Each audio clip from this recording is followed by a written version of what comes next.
If your cold calls always end up like this, hey, this is Troy with ABC Software. Yeah, not interested. Yeah, I know you weren't expecting my call, but if you give me 30 seconds to explain why I'm calling. Nah, how about 0 seconds? I just told you I'm not interested. Oh, okay then.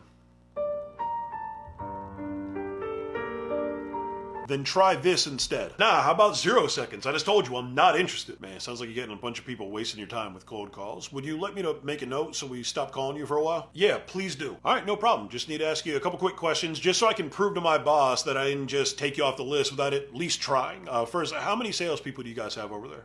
We have 43. All right, and if you were to ballpark how many out of those 43 are hitting their sales targets consistently, what would you say? I don't know, probably a little over half of them. All right, last question.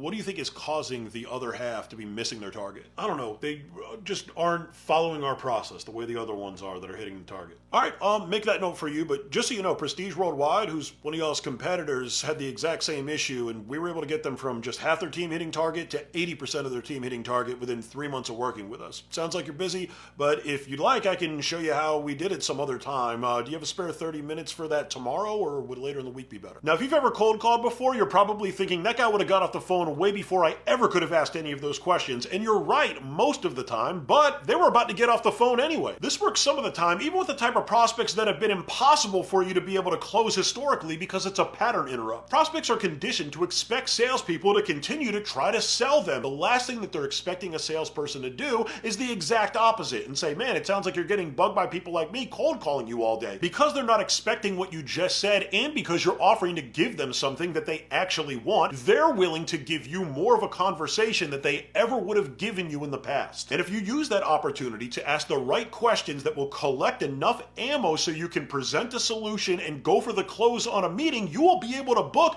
a few of the type of prospect that was impossible for you to book in the past. You're not looking to book all of them. You're looking to book 10 to 15% of something that used to be 0%. And that's what sales is all about. Finding the incredibly low conversion rates, the areas where people say it's impossible, there's no way you're going to be able to book that type of prospect, and lift that conversion rate, not a crazy unrealistic amount, just a little bit. And if you do that enough with enough things in your sales process, you become extraordinary compared to everybody else around you that gives up on things that feel like they're impossible when they're really just improbable. Follow me for more tips on how to up your sales game.